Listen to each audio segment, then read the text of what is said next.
I come in, sir? Yes, please. Good afternoon, sir. Good afternoon, ma'am. Please be seated.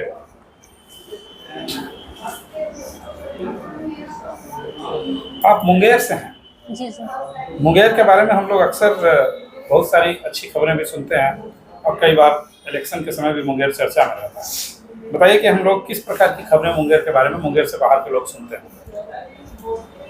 Sir इतिहास से कभी वर्तमान कुछ भी बताइए। सर। मतलब मुंगेर किस मामले में फेमस है? सर मुंगेर सर एक तो इतिहास में मीर कासिम के द्वारा वहाँ पे शासन किया गया था।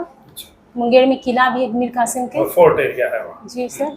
और फिर मुंगेर में आपको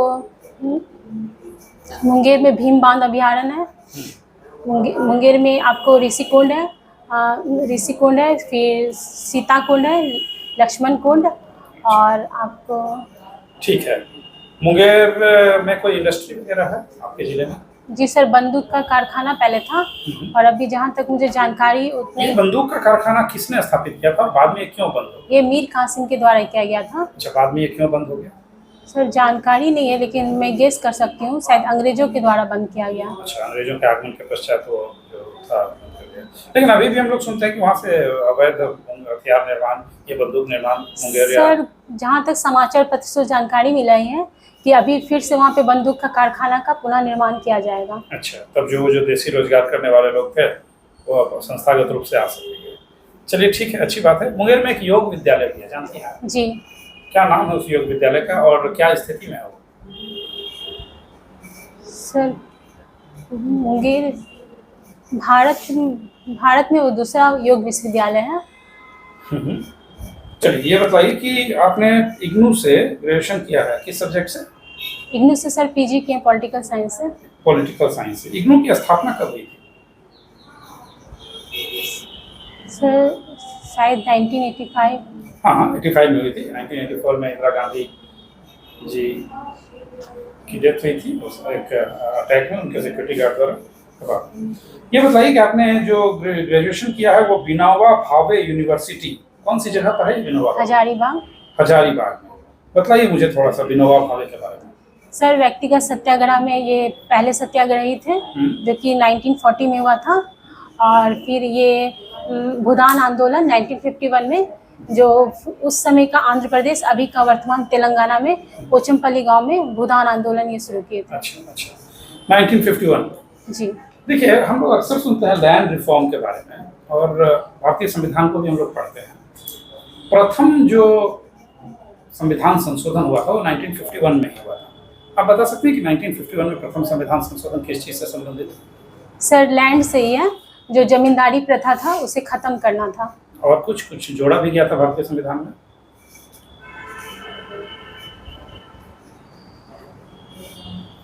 नौवीं अनुसूची जोड़ी गई थी। 9वीं अनुसूची, यस सर। 9वीं अनुसूची जोड़ी गई थी। 8 अनुसूचियाँ थी, 9वीं अनुसूची जोड़ी गई थी। चलिए अच्छी बात है। जिम्मी ये बताइए कि आप एक लड़की हैं, पढ़ाई की है, यहाँ तक आप पहुँची हैं, जीवन काफ़ी संघर्ष में रहा होगा। एक लड़की के रूप में आपको समाज, परिवार या कानून व्यवस्था, क्या आपको ऐसा लगा कि कभी ऐसा संघर्ष में क्षण आया आपके लिए जो आपको लगा एक लड़की होते हुए आपके साथ भेदभाव किया जा रहा है? सर मेरे साथ ऐसा कभी कोई क्षण नहीं आया। अच्छा, जब आपको लगा हो कि आपको ज़्यादा संघर्ष। फैमिली भी पूरी सपोर्टेड है और जहाँ तक कि मैं एग्जाम भी देने जाती हूँ तो खुद अकेली जाती हूँ। अच्छा। तो मुझे ऐसा कोई प्रॉब्लम नहीं। आपने इग्नू से किया है। इंदिरा गांधी एक सशक्त महिला के रूप की छवि रखती है, उनके पश्चात कोई महिला प्रधानमंत्री क्यों नहीं बन पाई? सर उनके पश्चात ऐसा नहीं कि कोई सशक्त महिला नहीं थी, लेकिन फिर भी नहीं बन पाई है। नहीं तो मैं पूछ रहा हूँ क्यों नहीं बन पाई? सर जब पार्टी कैंडिडेट यदि खड़े नहीं। ठीक है, आप मुझे इंदिरा गांधी की 3 उपलब्धियां बताइए। सर उपलब्धियां, एक तो उपलब्धियां में आपातकाल तो ठीक है, 1975 में आपातकाल लगाया गया। सर सेल की स्थापना की थी बोकारो में। उनके कार्यकाल का है। 1974 में परमाणु परीक्षण है। परमाणु परीक्षण है। हाँ, 1965 में शास्त्री जी के पश्चात देश के प्रधानमंत्री का संचालन। और सर सेल बोकारो में जो सेल प्लांट है उन्हीं के द्वारा स्थापित करवाया गया है। और परिवार नियोजन संबंधित और गरीबी निवारण संबंधित भी कई हाँ, योजनाएं चलाई। पांचवी पंचवर्षीय योजना। ठीक है। आपने अभी आपातकाल की बात की है, नेशनल इमरजेंसी किस किस ग्राउंड पे लगाई जा सकती है?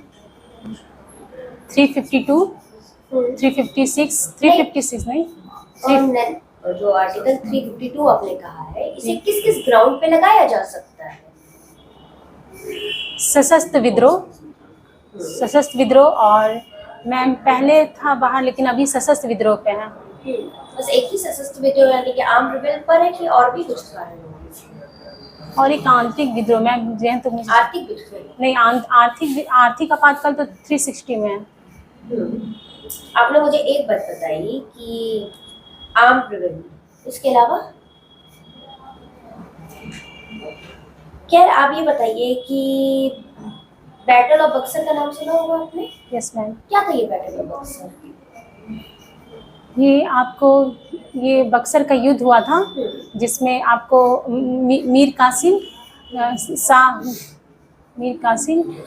साउदुल्ला थे, मीर कासिम साउदुल्ला और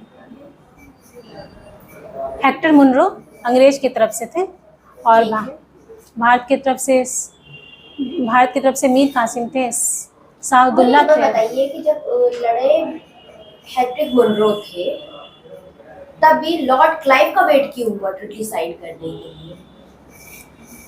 सर मैम उस समय लॉर्ड क्लाइव जो थे ना, उस समय लॉर्ड क्लाइव दोबारा उनका कार्यकाल शुरू हुआ था 1767 से। ठीक है।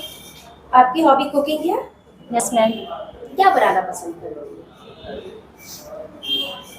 Ma'am Chinese, South Indian, North Indian. Chinese में क्या? Maggi, chowmein, Manchurian. Maggi, chowmein, Manchurian. ये मुझे बता दीजिए कि मैगी को कैसे बनाते हैं? मैम 2 तरह से बना सकते हैं।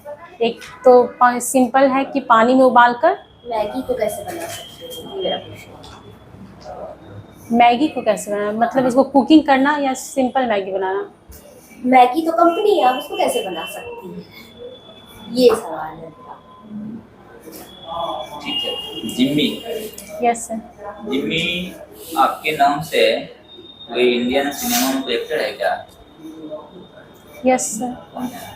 सर मिथुन चक्रवर्ती जो है, उनके सन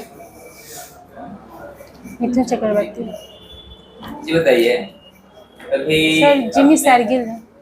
अपना नाम सुना होगा इनका, सुब्रमण्यम स्वामी का, बीजेपी के नेता हैं। जी। ये सुप्रीम कोर्ट में इसी का एक दायर हुआ था आज से 2 साल पहले कि प्रियम्बल से ये सोशलिज्म और जो सेकुलरिज्म है उसको हटा दिया जाए, और माननीय चीफ जस्टिस इसको लिस्टिंग भी कर दिए हैं। क्या आपको लगता है ये हट सकता है? सोशलिज्म सर नहीं हट सकता, क्योंकि समाजवाद यदि हट गया तो फिर समाजवाद को स्थापना करने के लिए प्रस्तावना में समाजवाद को डाला गया है। प्रस्तावना में समाजवाद डाला गया है 1976 में। जी। ठीक है, इसका मतलब ये हो गया कि 1976 से पहले हमारे समाजवाद नहीं था आपके अनुसार? समाजवाद था सर, हट लेकिन जाएगा तो क्या दिक्कत है, समाजवाद नहीं रहेगा?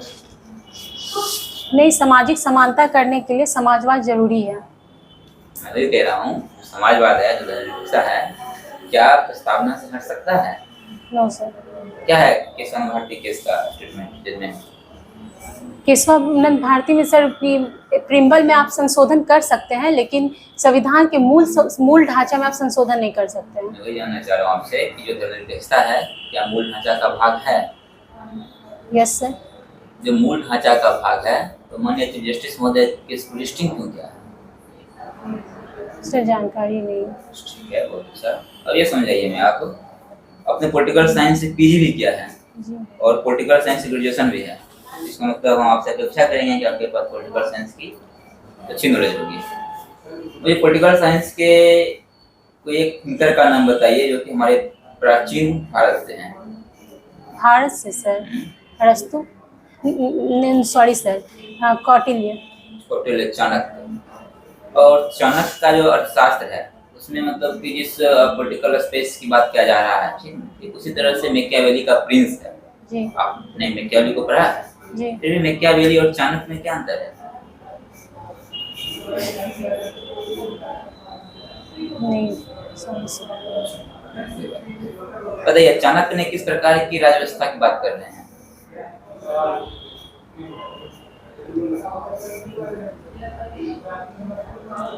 सर उन्होंने सप्तांग सिद्धांत दिया। क्या सिद्धांत?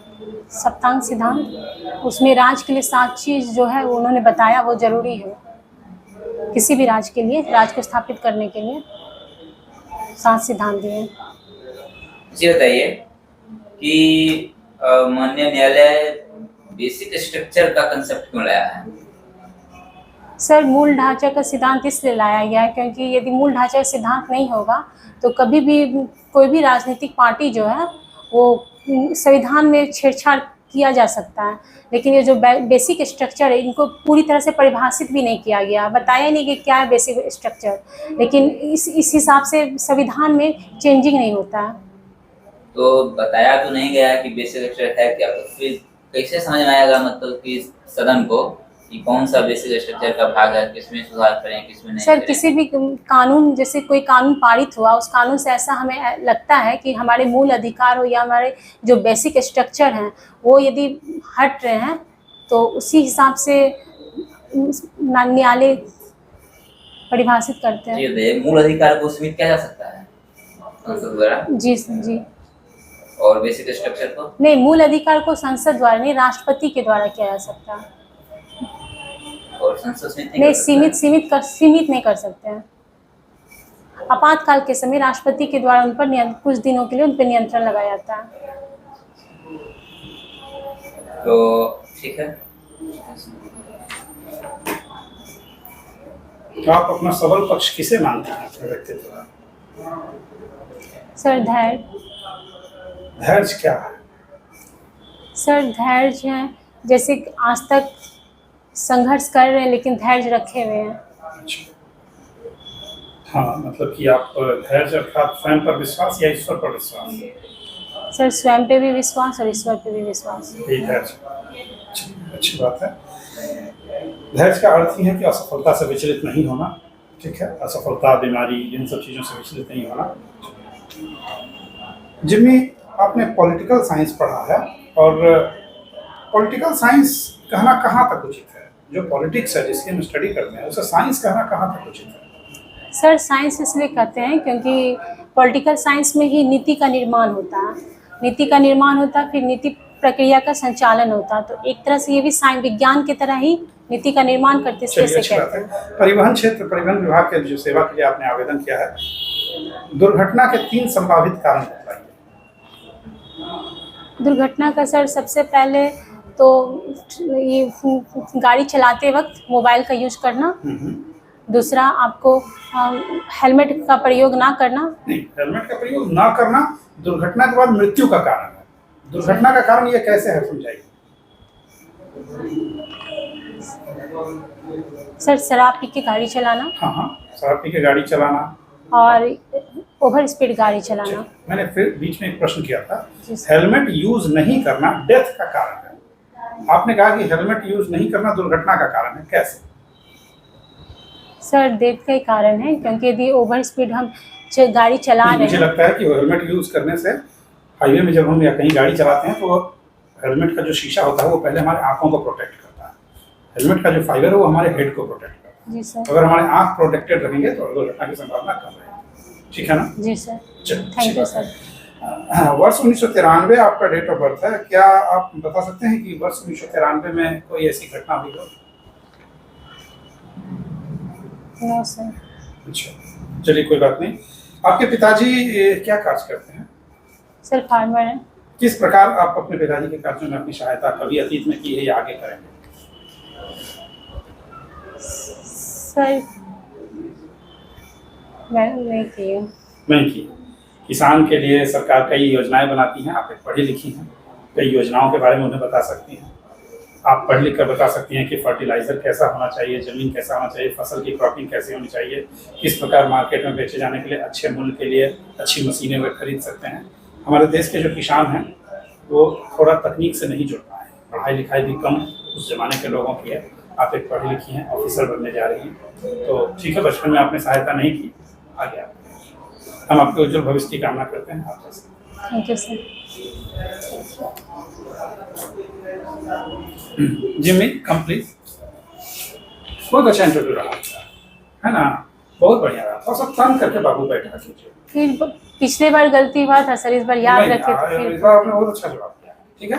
कुछ फैक्चुअल तो मिस्टेक्स थे ही, आप अपने इंटरव्यू का वीडियो भी देख लीजिएगा, 2-3 बार अपना वाला भी देखिए, जी है सर। ना, ताकि आप खुद से ये कि मैं और इससे अच्छा क्या बोल सकूं। जी सर। समझिए, मैगी एक कंपनी का नाम है, आपको नूडल्स बोलना चाहिए था, ठीक है। इसलिए मैंने आपको अब नूडल्स आप वैसे कंपनी के नाम पे ही चीजों का नाम पड़ जाता है। डीजल एक कंपनी थी, लेकिन उसी के नाम पे आप लोग डीजल बोलने लग शुरू कर दिया। सर्फ एक्सेल एक कंपनी थी यार, सर्फ एक्सेल डिटर्जेंट की जगह लगा, ठीक है।